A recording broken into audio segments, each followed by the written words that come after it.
Hi guys, welcome back to the channel. It's Bane bringing you gaming goodness, and in this video we are going to be starting our Death Wizards campaign, the skirmish game of a necromancer and his beloved minions against the goodness of the world. And this game is brought to us by Snarlingbadger, the same company that brings us Reign in Hell, Majestic 13, Space Station Zero, some good skirmish games. And this is another good one.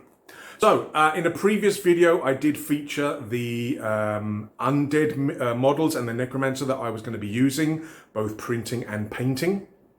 But in this video, we're going to be quickly looking over the rules. I'll be going over them in more detail as we play, as we come across them.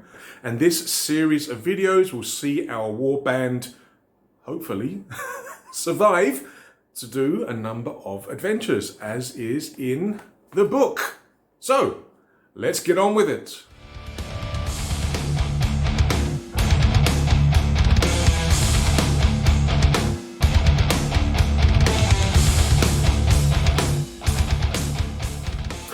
Okay, Death Wizards. We're going to have a look through the game, the book, have a look at the basic rules, the sequence of information within the book, and then we'll make up our Necromancer and his horde. Not a very big horde to begin with. And then we will set up for the first battle. Now, necromancers and undead have always been a part of my gaming hobby ever since the days of Ravenloft, Advanced Dungeons and Dragons. And we also got in there, we had the Requiem set, which allowed us to play undead characters. And there was even, again, back in the day, there was a Necromancer book where you could play necromancers in Advanced Dungeons and Dragons. Now, this was during the second edition time, but I loved this book. But for some reason, my mates never usually allowed me to play necromancers. Don't know why. But anyway, Death Wizards allows you to play a necromancer and his undead horde against the accursed goodies, the paladins, the priests, the wizards and warriors. Now, this is set out very similar to Snarlingbadger's other games. It has a very definite Snarlingbadger feel in terms of the layout, in terms of the artwork, in terms of even most of the font. So like the other books, it's very easy to read, easy to follow. Again, I love the artwork. Death, by the way, is the name of the region. Now, the beginning gives a very quick, very short sort of intro to the game world and where you're going to be playing. And it goes straight in to the glossary of terms. It gives you a much easier way to reference the words later on as you come across them. And it's very clearly written, very easy to understand. What you need to play. This game is a lot like other Snarlingbadger games, heavily influenced by the Games Workshop skirmish games. Boo, hiss. In the fact that the play space, the battle area is kind of fitting the maps that come with games like Kill Team and what was the other one? Warcry, I think. I've got to be honest, I think it will be perfectly fine if you play on a 2x2 or even a 3x3. However, be aware there are certain mechanics within the scenarios that may hinder you if you are playing on a 3x3. You may not be able to actually accomplish your mission if the board is too big. Not going to spoil too much, but be aware there are certain mechanics that some of the goody two-shoes heroes that they can use to really sort of put a spanner in the works if your board is too big. So again, just a warning. You're going to need a certain number of figures for your necromancer and your horde. You're going to need a certain number of figures for the enemies or the heroes that you're going to be facing. Now, it says here 10 to 15 total miniatures. If you're planning to use correct figures for each of the enemies that you could face, so in terms of rangers, rogues, villagers, warriors, wizards, you could actually require a lot more. You could actually require up to 25.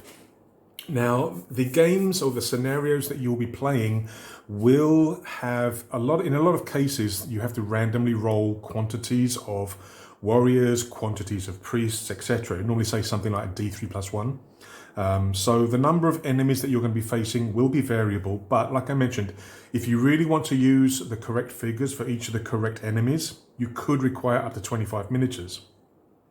What else did it say? 5 to 10 pieces of terrain. Yeah, with the scenarios, if you're playing solo, the scenarios will have some required terrain, but then you can also roll up randomly.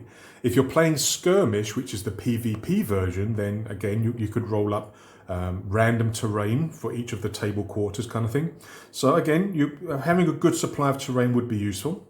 The game uses D6 and D10s, 6-sided and 10-sided dice. For most things, the D10 is the kind of activating dice. If you're rolling to attack, if you're rolling to cast a spell, normally you're rolling D10s to see whether they work or not, or whether you can do a certain action or not.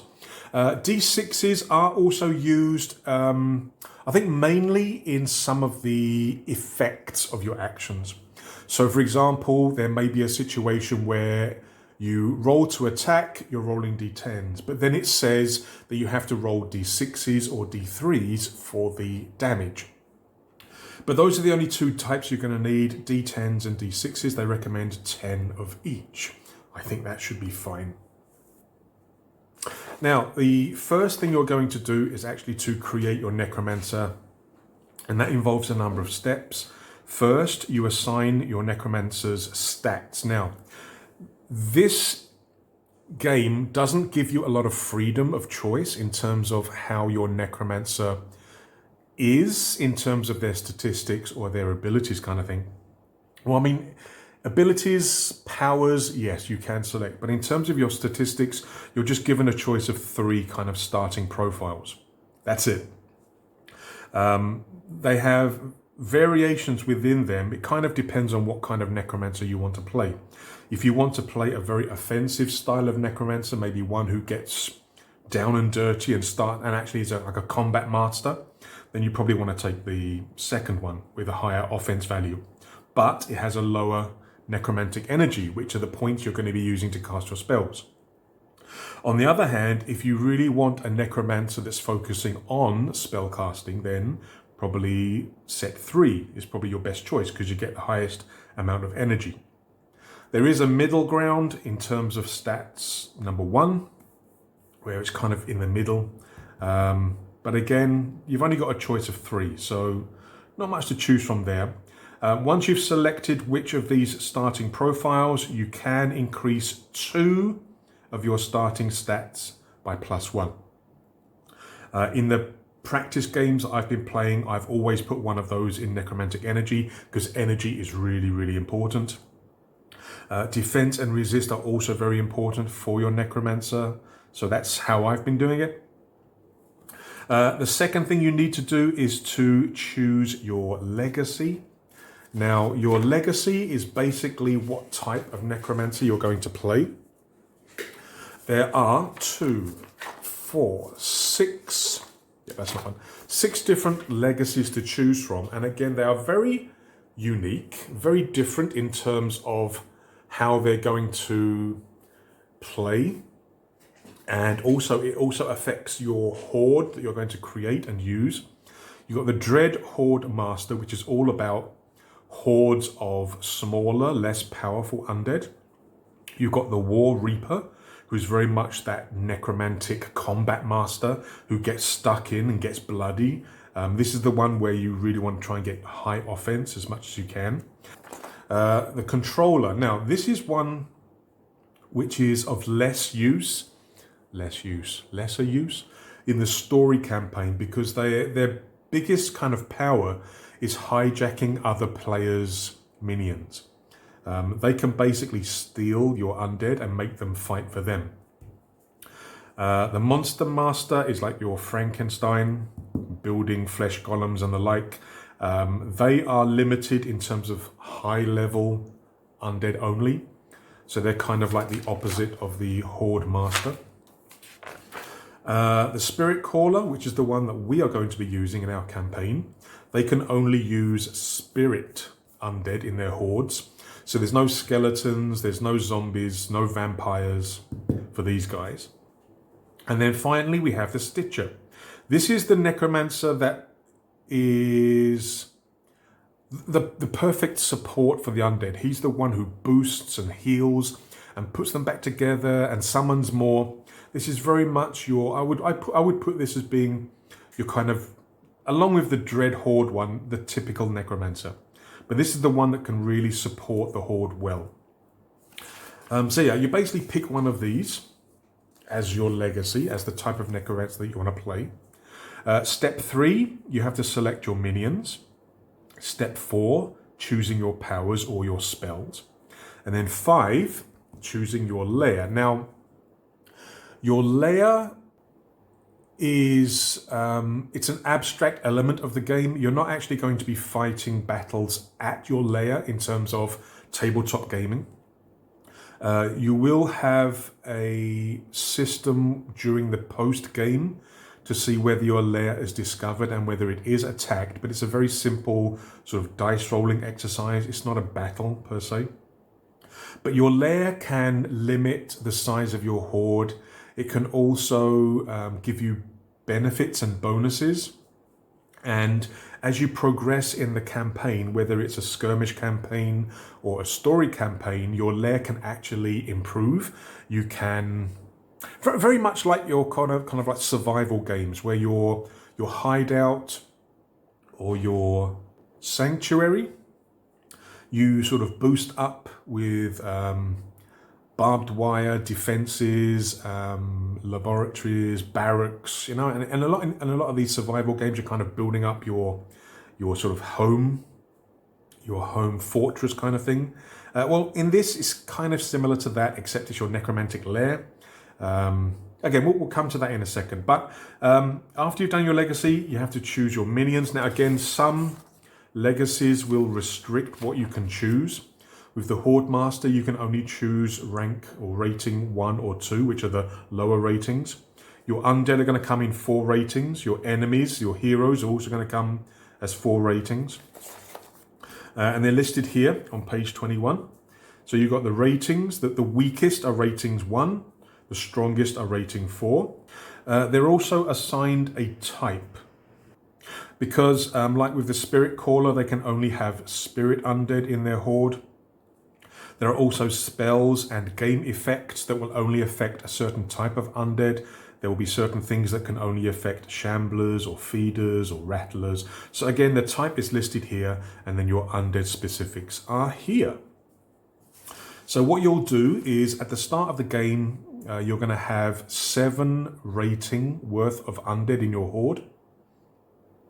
And again, as the campaign progresses, you're going to have the chance to recruit or raise new undead to bolster and enlarge your horde. During the post-game sequence, you can also see whether the undead that you lost during the game that were taken out of action, whether they recover, whether they get stronger, whether they get weaker, etc., etc. Each of the undead is given here. The profiles and the details are fairly limited, so there's not a lot of things for you to remember during the game. There are also cards that you can get. You can either buy them physical, or you can get a PDF with the cards for the game. So with the necromantic minions, you've got these cards that give you all the details, including their special abilities. Now, I mounted these on a kind of mounting board. So they're quite thick. Quite strong, so I can move them around. They kind of feel like, I don't know, you know, sometimes you can get those trading cards, the really expensive, stupidly expensive trading cards that are really thick. Kind of feels like that. But yeah, so you got all of the undead you can get on these cards. The enemies, the heroes that you're going to be facing, they also come with cards, but again, I kind of mounted them on this mounting board. But they've also got all their stats and actions on these cards as well.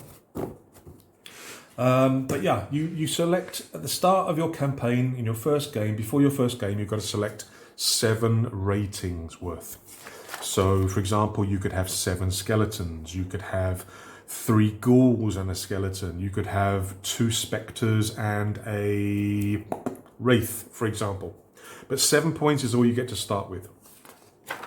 Then we have to choose our powers. Now, again, our powers are like our necromantic spells, and they're the things that really make your necromancer a force to be reckoned with in the game.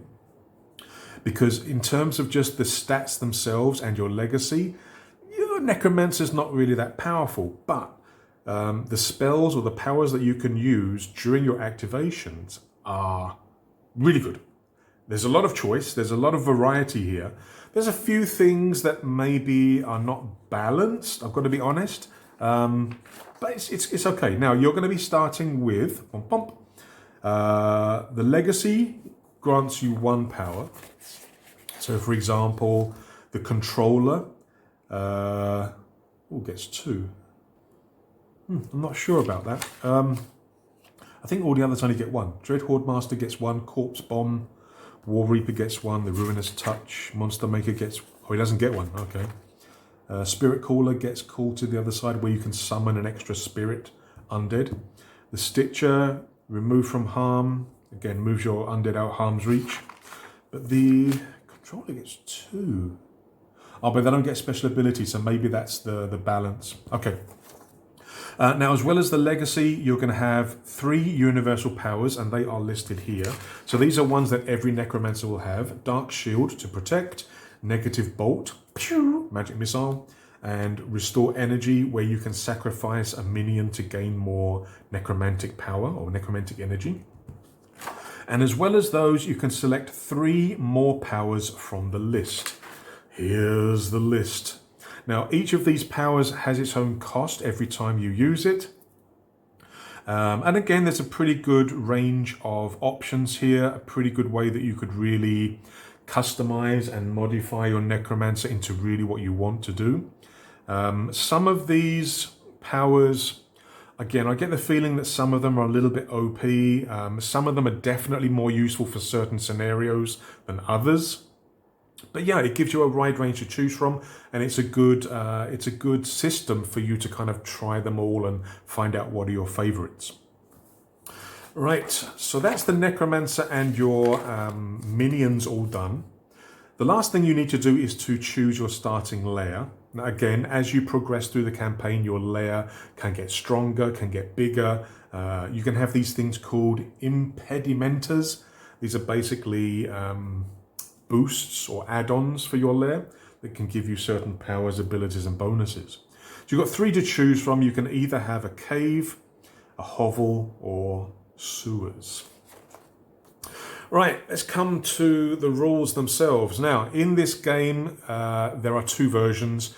You've got Skirmish, where you play PvP against other players with their own necromancers and their minions, or you have the story campaign, where you play against AI, and you're going to be up against all these heroes, paladins, priests, rangers, rogues, wizards, warriors, villagers.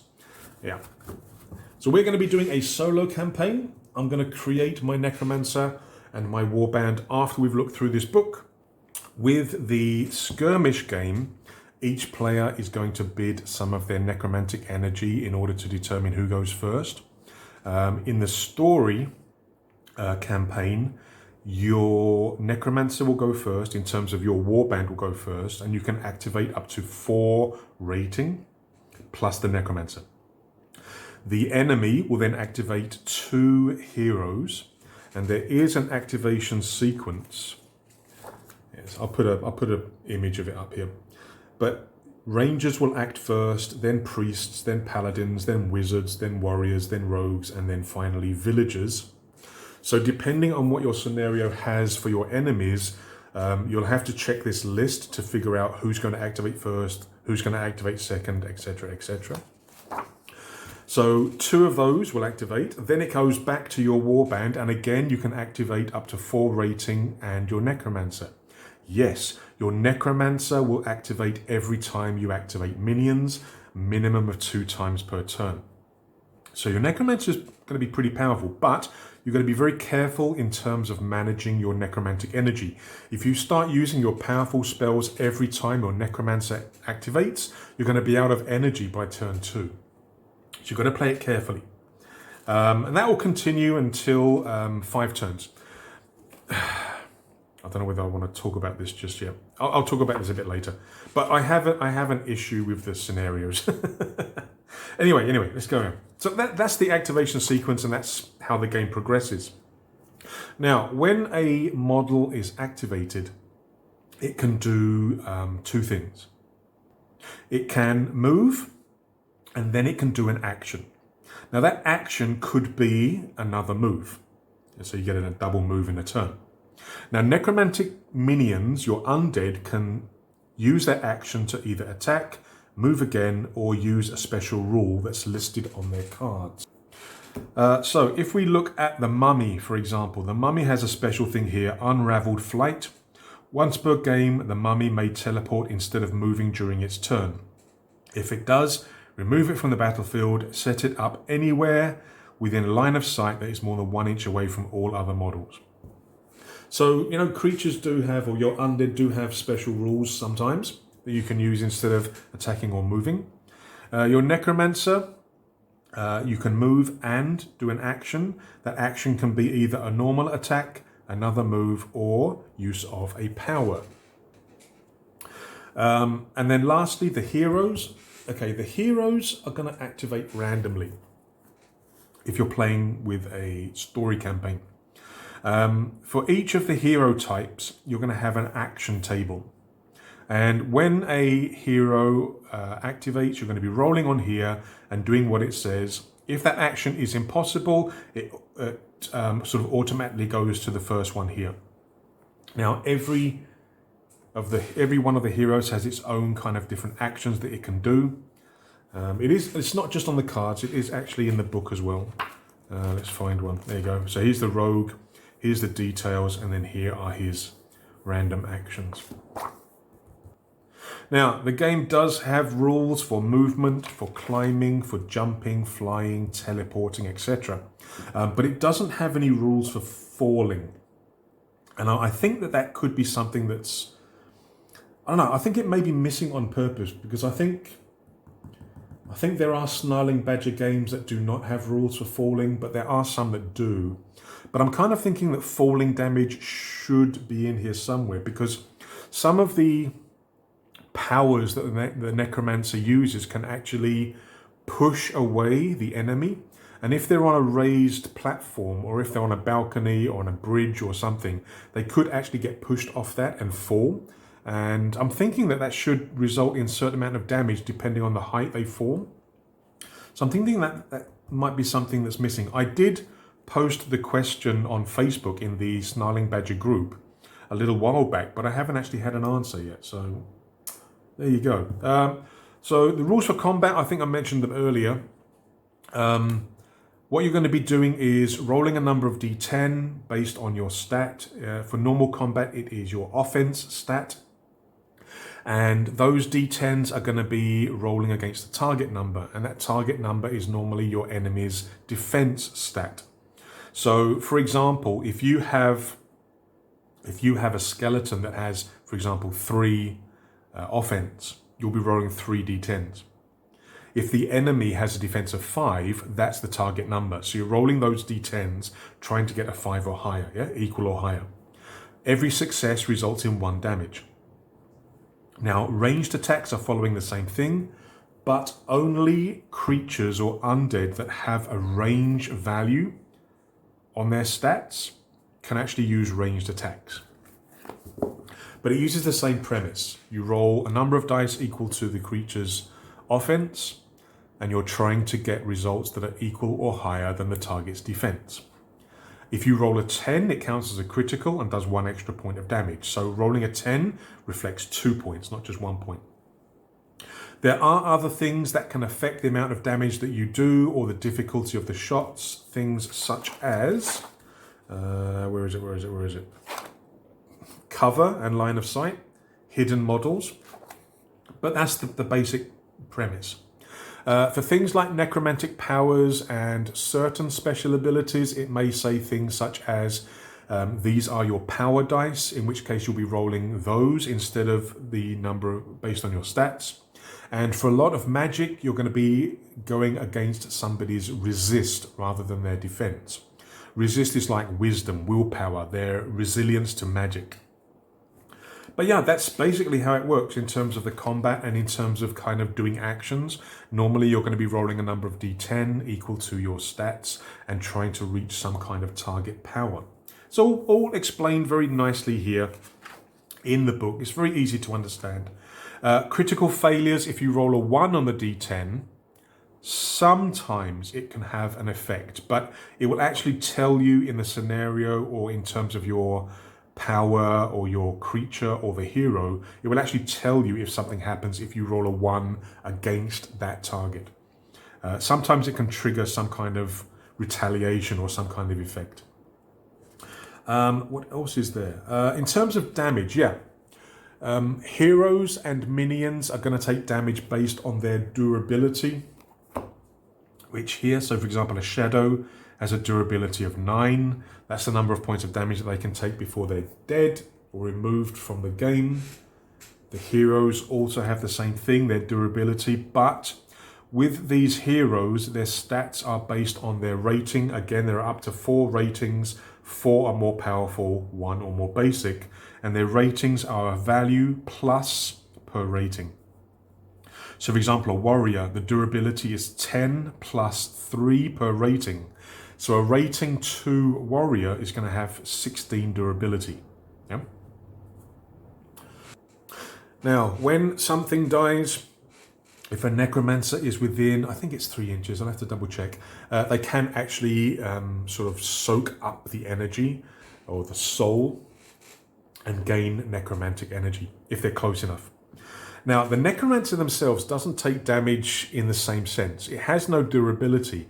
Any damage dealt to the necromancer will actually be deducted from their necromantic energy, which is a problem. If their necromantic energy runs out, if they have 0, then any damage that's dealt to the necromancer will instead be inflicted on the nearest undead or nearest one of their undead. If you're playing Skirmish, obviously it's not going to be the nearest undead, because that could be somebody else's. That's not fair. So yeah, the necromancer is essentially, as far as the game is concerned, as far as the battle is concerned, immortal. You can't kill him. You can basically reduce his energy to 0, wipe out the rest of the minions, and it's a lot easier to win the game. But yeah, as it stands, you can't actually kill the necromancer, so to speak. Now, in terms of the campaign, if you're going to be playing against other players, you're going to be doing what's called skirmish play. And in this section here, from page 52 until page 59, in these pages, it's going to tell you how you can generate the scenario in terms of generating the terrain, the objectives, unusual occurrences, deployment zones, and then how you set up your forces. And each of these steps is very well explained and shown inside the book. So generating the terrain is very simple to follow here. Secondary objectives, as well as trying to kill everybody else's minions. There are also other objectives where you can get bonuses, both for the game, but also in terms of the post-game sequence. Unusual occurrences are ways for you to have a very unique battle instead of running the same thing every time. So you can have storms, you can have angry villagers, you can have a night walker comes, and then you deploy and fight.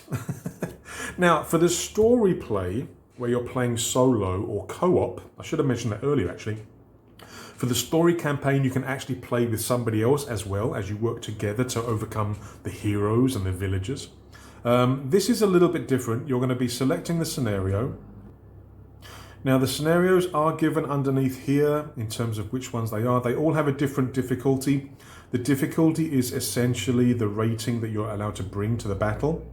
So for example, we're going to be starting with scenario 1, assault a village, difficulty of 7. So I can only bring a maximum of 7 rating of undead to the game. You don't have to follow the sequence. You can do whatever you want, but be aware they are different difficulties, so it does determine the amount of undead you can bring, but also the level of difficulty you're going to be up against. You're going to be up against more enemies and higher level enemies. For example, scenario 11, the Dark Apotheosis, difficulty 15. So you could bring up to 15 points or 15 rating of undead, but your enemies are going to be much more difficult and much more numerous. Once you've determined which scenario you want to do, you've got to determine the terrain. But before you randomly roll up all the terrain, you need to check your scenario because they may have set terrain for the table quarters already here. So for example, in Assault a Village, one table quarter is going to have 3 houses. Now, normally, if it's like this, you don't roll more terrain for that quarter, but you'll have to roll random terrain for the other 3 quarters. Deployment zones don't count. If we look at, if we look at this one, conduct a ritual. There is a shrine and a house in this quarter. There is a forest in this quarter. So we're going to be rolling random terrain for the other 2 quarters here. And rolling random terrain is done on this table. If you don't have the terrain in question, don't worry about it. Substitute it for something else. Another thing is that for the different types of terrain, whether it's forest, pools, ruins, crags, houses, you can actually also roll up optional rules. So you can have haunted ruins, you can have shrine to fallen gods, or a profane shrine, or a druidic shrine, and these will all give unique effects to the game and to the terrain in question. So again, it can add some difficulty, some color, some flavor to each of the battles that you do. Now once you've done the terrain, you then want to determine and set up the heroes. As I mentioned just now, each of the scenarios will tell you how many of the heroes or how many enemies you're going to be facing. For the first game, you're going to be up against 3 villagers per player, because again, you can play co-op on this solo one. Sorry, on the story one. So 3 villagers per player and D3 plus 1 warriors per player, and the warriors are going to be rating 2. So potentially you could be up against 7 enemies if you roll maximum, yeah? 4 warriors and 3 villagers. But you could also only be up against 5, which is the minimum, yeah? 1 plus 1, 2 warriors. So that's all going to be randomly done. Now, each scenario also has an advanced form. If you find, once you get to a certain point in your campaign, that the scenario becomes too easy or you want a greater challenge, you can try the advanced form, where you get more enemies, more difficult enemies, special rules. That can actually give you more bonuses in terms of the rewards. Now, here's the thing.